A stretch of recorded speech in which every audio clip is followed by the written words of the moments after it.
안녕하세요. 저는 일 때문에 펜션 사업하는 분들을 참 많이 만나는데요.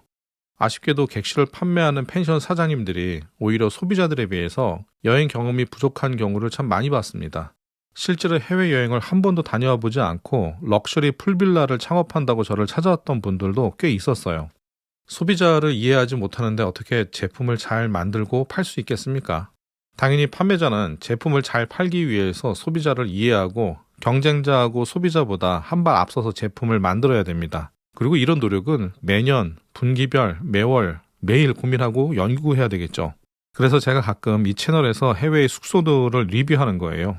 요즘에 소비자들이 뭘 좋아하는지 알아보기 위해서죠. 아무튼 국내 소비자들의 수준이 굉장히 높아요. 해외여행도 많이 하고 다양한 여행 예약 사이트 때문에 선택의 폭도 굉장히 다양해졌어요. 많은 소비자들이 해외여행을 하면서 정말 다양한 경험을 합니다. 그리고 국내 여행 상품하고도 자주 비교를 해요. 물론 국내 물가하고 해외하고 다르다는 거는 잘 알고 있지만 해외여행을 하면서 여러 비교군들을 직접 경험해 봤다면 해외의 숙소하고 국내의 숙소를 비교를 안 할래야 안 할 수가 없겠죠. 오죽하면은 국내 여행 가느니 가까운 동남아나 일본 여행 가겠다라는 말을 하겠습니까? 아무튼 그래서 오늘은 가성비에 대해서 함께 고민해 보려고 해요. 최근에는 여러 상황들로 인해서 고가의 숙소들보다 낮은 가격대의 숙소들이 인기를 끌고 있기도 해요. 그런데 무작정 가격만 낮춘다고 해서 소비자들한테 어필할 수 있는 것도 아니거든요. 과연 여행자들이 해외에 갔을 때 얼마를 지출해서 얼마 정도의 숙소를 이용할 수가 있는지 제가 나름대로 생각하는 가성비 좋은 해외 숙소를 소개해 보려고 합니다.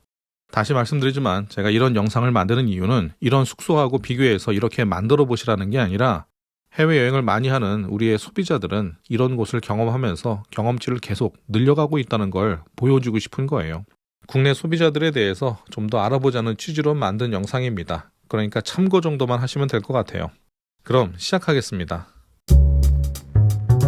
마두지 호텔의 구글 평점은 4.5점이고 아고다 평점은 4.9점입니다. 평점도 참 높은 편이죠. 호텔의 성급은 구글에서는 4성급으로 표기가 되어 있고 아고다에서는 5성급이라고 표기가 되어 있는데 규모나 시설로 보면은 5성급은 아닌 것 같고 한 4성급이 맞는 것 같아요.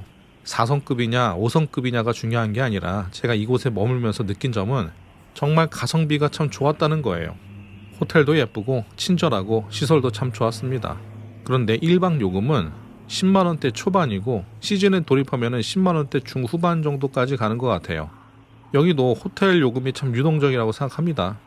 아무튼 이런 호텔들을 경험하고 나면은 우리나라 물가하고는 다르다고는 알고 있지만 그래도 비교를 안 할래야 안 할 수가 없을 것 같더라고요. 호텔 이름도 참 독특하죠. 마두지라고 합니다. 방콕 마두지 호텔은 제 마음에도 참 들었었던 호텔인데요. 호텔을 예약하기 전에 이 호텔의 리뷰를 봐도 칭찬 일색이더라고요. 그래서 예약을 하는데 전혀 망설임이 없었어요. 그리고 제 생각도 이 호텔의 그런 긍정적인 리뷰들처럼 몇 번이고 칭찬을 하고 싶을 만큼 참 만족스럽습니다. 만약 제가 다시 방콕 여행을 한다면 저는 이 호텔을 꼭 다시 찾아갈 것 같아요. 그러면 어떤 부분들이 만족스러웠는지 영상에서 하나씩 소개를 해보도록 하겠습니다. 일단 마두지 호텔은 아송역에서 5분 정도면 걸어갈 수가 있고 대로변에 있어서 찾기도 참 쉬운 그런 좋은 위치에 있어요. 이 호텔 바로 앞에 클로버 아속 방콕 호텔도 있는데요. 그 호텔 바로 건너편입니다. 호텔 정문으로 들어가게 되면 넓은 주차장이 나오고 건물 왼쪽에는 호텔 입구가 있어요. 호텔이 그렇게 크지가 않아서 주차 공간이 그렇게 많지는 않은데요. 이 호텔의 총 객실 수는 41개입니다. 그리고 이 마당에 작은 수영장도 있는데 수영을 하고 싶은 만큼 매력적인 수영장은 아니었었어요. 잠시 후에 이 수영장에 대해서도 한번 설명해 보도록 할게요. 1층에 문을 열고 들어가게 되면 호텔 로비가 보이고 안쪽에 리셉션 센터가 나와요. 호텔의 1층 로비하고 리셉션은 작지만 굉장히 세련되고 고급스러운 분위기였었어요. 이 1층에는 리셉션, 로비, 카페 겸 바 그리고 레스토랑까지 모두 있습니다. 전체적으로 조도가 굉장히 낮고 음악도 재즈 같은 끈적한 음악을 틀어놔서 그런지 참 여유롭고 조용한 분위기를 연출하고 있었어요. 아무튼 1층은 대단히 규모가 크지는 않지만 여자들이 좋아할 만한 요소를 갖추지 않았나라는 생각이 들었습니다. 이 호텔을 디자인한 사람이 타깃을 굉장히 잘 정한 것 같다는 생각이 들었어요. 보통 이 주변의 호텔들을 보게 되면은 호텔의 투숙객들 층이 참 다양한데 이 호텔을 보면은 유독 커플이 많았었거든요. 1층 레스토랑에는 테이블 수도 그렇게 많지는 않았습니다. 한 12개에서 13개 정도밖에 안 보였었고 이 테이블을 지나서 작은 문으로 나가게 되면은 작은 수영장이 하나가 있는데 크기도 작고 너무 땡볕에 있다 보니까 수영을 하고 싶다는 생각이 전혀 안 들더라고요. 이 호텔의 가장 단점을 꼽자면은 이 수영장의 풀 라운지 구성이 아닐까 싶었어요. 보통 이런 호텔들처럼 여행지의 중심에 있는 곳들은 수영장 구성이 아쉬운 숙소들이 대부분이긴 해요. 하지만 저거 연출하는 게 그렇게 어렵지가 않은데 기왕이면은 좀 더 신경 써서 했으면 좋지 않았을까 하는 생각이 들긴 하더라고요. 호텔에서는 점심 런치도 하는데 메뉴별 가격이 보통 400바트 정도 했어요. 호텔에서 만들어주는 점심 메뉴가 하나로 16,000원 정도면은 제 기준에서는 참 좋은 가격이라는 생각이 들었습니다. 그런데 방콕을 여행하면서 이런 작은 호텔에서 호캉스를 즐기는 사람들은 아마 많지 않을 거예요. 저도 이 호텔에서 조식은 포함시켰지만 점심 저녁 식사는 근처 식당에서 밖에서 먹었습니다. 참 특이한 게 하나가 있었는데요. 호텔 체크인을 할 때 리셉션에 있는 직원이 저한테 당신의 객실이 있는 층은 I층입니다 라고 말하는 거예요. 저는 그게 도대체 무슨 말인지 이해하기가 어려웠었죠. 나중에 알고 보니까 호텔의 층을 1층, 2층, 3층, 4층 이렇게 부르는 게 아니라 마두지의 그 스펠링으로 층을 나눈 거였더라고요. 그러니까 1층이 마두지의 가장 첫 스펠링인 M층이 되는 거예요. 너무 센스 있게 호텔을 만들려고 하다가 보니까 고객들한테 이런 불편함을 줄 수 있다는 거를 미처 파악하지 못한 게 아닌가 싶었습니다. 가끔 보면 우리나라 펜션에서도 그런 거 많죠. 꽃 이름을 객실 이름으로 정한다든지 그런 것도 비슷한 맥락인 것 같아요. 아무튼 저는 이 호텔 층에 대해서 이야기를 전해 들었을 때 몇 번이고 그게 무슨 말이냐라고 되물었었거든요. 제가 이용한 객실은 마두지 클래식입니다. 이 호텔에서 가장 스탠다드한 룸이라고 보면 돼요. 아고다에서 아침 식사를 포함해서 12만 원에 예약을 했는데요. 만약 조식을 포함하지 않았다면 9만 원대에도 예약이 가능했었을 거예요. 마두지 클래식 객실의 가장 큰 장점은 넓다는 거예요. 스탠다드한 룸이라고는 하지만 50제곱미터나 됩니다. 15평이 조금 넘어요. 꽤 넓은 편이죠. 제가 지난 여행에서 방콕 호텔들을 쭉 돌아보면서 일부러 가성비 좋은 호텔들만 쭉 다녔었는데요. 가성비가 좋은 호텔들은 보통 7평에서 10평 정도 되는 곳들이 많더라고요. 그런데 여기는 15평이나 되니까 탁 트인 듯한 아주 시원한 기분이 들더라고요. 혹시 이 영상을 보시는 분들 중에서 이 호텔에 관심이 있는 분들은 한번 가보세요. 분명히 마음에 들어 할 겁니다. 객실 문을 열고 들어가면은 바로 앞에 테이블이 있고 아래에는 미니바가 있어요. 저는 커피를 잘 안 마십니다. 그래서 호텔에 있는 잔을 잘 사용하지는 않지만 혹시나 싶어서 유리잔을 자세하게 한번 확인을 해봤는데 정말 깨끗하게 잘 관리되어 있는 걸로 보였어요. 엉망으로 관리되는 숙소들 보면은 이런 유리잔에 뿌연 것들이 많이 묻어 있거든요. 이 공간은 가방이나 짐을 놔도 괜찮을 것 같았습니다. 딱 그 자리처럼 보였어요. 그리고 객실에 나무로 된 중문이 있습니다. 보통 호텔들은 이런 중문이 없잖아요. 그래서 복도에 사람들이 떠드는 소리도 크게 들리기도 하는데 역시 중문이 있으니까 차음은 참 잘 되는 것 같았어요. 침실은 영상에서 보는 것처럼 굉장히 넓고 시원합니다. 넓은 킹사이즈 베드가 객실의 중심에 있고 한쪽에는 책상이 그리고 반대쪽에는 리클라이너 의자가 있어요. 공간이 협소하지 않고 널찍널찍한 게 참 마음에 들더라고요. 그리고 마두지 호텔의 웰컴 드링크는 코코넛 주스였었어요. 코코넛을 자주 먹을 일이 없어서 그런지 저는 참 좋더라고요. 객실 색감도 은은하게 고급스러운 느낌이 참 좋았었고 침대 앞에 놓여있는 TV에는 홈시어터까지 잘 갖춰져 있어서 영화를 볼 때 참 좋을 것 같아요. 그런데 저는 TV를 한 번도 켜보지는 못했습니다. 보통 여행을 마치고 씻고 돌아와서 침대에 누워서 스마트폰을 주로 보니까 예전에 비해서 객실에서 TV 볼 일이 거의 없더라고요. 여러분들도 대부분 그렇지 않나요? 그래서인지 요즘에 우리나라 펜션 같은 곳에서 TV를 넣지 않는 곳들도 참 많이 생겨나고 있는 것 같아요. 이제 욕실로 갑니다.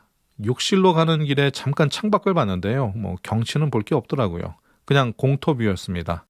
욕실이 굉장히 컸었어요. 침실에서 욕실로 가는 길 오른쪽에 화장실이 있는데 완전히 밀폐되어 있는 구조라서 꽤 아늑한 느낌이 들었습니다.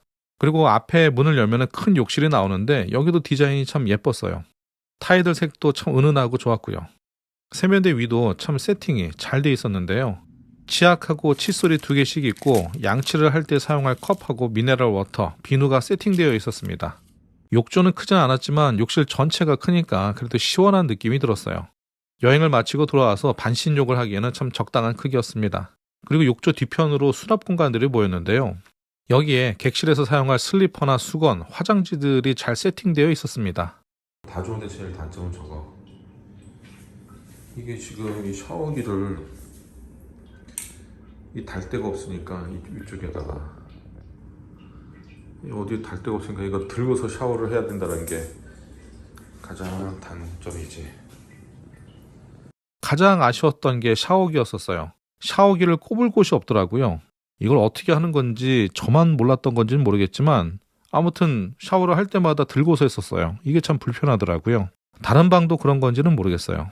어메니티도 잘 갖춰져 있었는데 좋았습니다. 어메니티들의 향도 참 독특했고요. 마두즈 호텔에서 머물면서 카페에서 차도 주문해서 마셔봤고 아침 식사도 했고 바에서 술도 한잔 해봤습니다. 그런데 이 서비스를 받을 수 있는 곳이 결국에는 다 한 자리인 거예요. 카페 인심이 참 좋았어요. 카페에 앉아서 아이스 아메리카노 2잔을 천천히 마시고 계산을 하려고 일어났는데 직원이 이 돈을 안 받겠다는 거예요. 그냥 서비스로 주겠다고 하면서요. 솔직히 저는 공짜를 그렇게 좋아하는 건 아니지만 아무튼 참 고맙더라고요. 카페하고 바를 관리하는 중년의 직원분의 그 인상이 참 좋았었어요. 거기다가 친절하게까지 하더라고요. 로비에 있는 공용 화장실이 참 특이했었어요. 물론 저는 남자 화장실을 이야기하는 겁니다. 변기가 없이 그냥 벽에다가 하는 방식이었었어요. 마치 담벼락에다가 하는 그런 느낌. 독특하죠. 처음에는 조금 민망한 느낌이 들기도 하더라고요. 그리고 1층 카페에 가기 전에 피트니스 센터에 잠깐 가봤는데 머신이 그렇게 많지는 않았었지만 이용하는 사람들이 없어서 혼자 운동하기에는 괜찮았습니다. 저녁에는 함께 여행했었던 지인이 일정 때문에 먼저 한국으로 돌아가는 날이었었어요. 함께 여행했었던 지인은 광고하는 사람인데 국내에서는 자주 펜션들도 같이 돌아보고 해외여행도 같이 합니다. 아무튼 저녁에 땀을 흘리면서 돌아다니기도 귀찮고 해서 호텔 바에 앉아가지고 광고하는 이 지인하고 맥주 몇 병 마시면서 이런저런 이야기를 나눴습니다. 맥주는 한 병에 120바트니까 4,500원 정도 하는 거예요. 호텔에서 먹는 것 치고는 저렴한 편이라고 생각합니다. 아무튼 공항으로 갈 택시가 왔다고 해서 호텔 주차장에서 이 지인을 배웅하고 나니까 좀 쓸쓸한 기분이 들더라고요. 이제 혼자 남게 됐으니까요. 그래서 근처 한식당에 가서 가볍게 한잔하고 돌아와서 잠을 잤습니다. 저는 호텔 조식을 포함해서 예약했기 때문에 다음날 일찍 호텔에서 아침 식사를 했어요. 마두즈 호텔은 규모가 작기 때문에 호텔 조식이 뷔페가 아니고 메뉴를 선택을 해야 돼요. 마음껏 내가 먹고 싶은 걸 골라 먹을 수 없다는 게 조금 아쉽기는 하지만 그래도 직원이 필요한 걸 가져다 주니까 그건 좋더라고요. 사실 저는 아침을 잘 먹지도 않는데 영상에 한번 담아보려고 일부러 한번 신청을 해봤습니다. 이렇게 주문해서 먹는 아침 식사라서 더 따뜻하고 또 기분 탓인지는 몰라도 맛이 좀 더 좋았던 것 같아요. 오랜만에 이렇게 해외 가성비 숙소에 대해서 소개를 해봤는데요. 어떻게 보셨나요?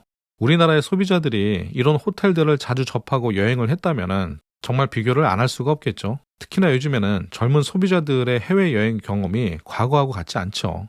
정말 많은 곳을 경험하고 또 비교를 하는 것 같아요. 이 젊은 소비자들이 말이죠. 물론 태국은 우리나라하고 큰 물가의 차이가 있다고는 하지만 분명히 참고가 되지 않을까 싶어서 한번 소개를 해봤습니다. 영상을 시청하시는 분들께서 조금이라도 도움이 됐으면 좋겠네요. 그럼 오늘 이야기 여기서 마치겠습니다. 감사합니다.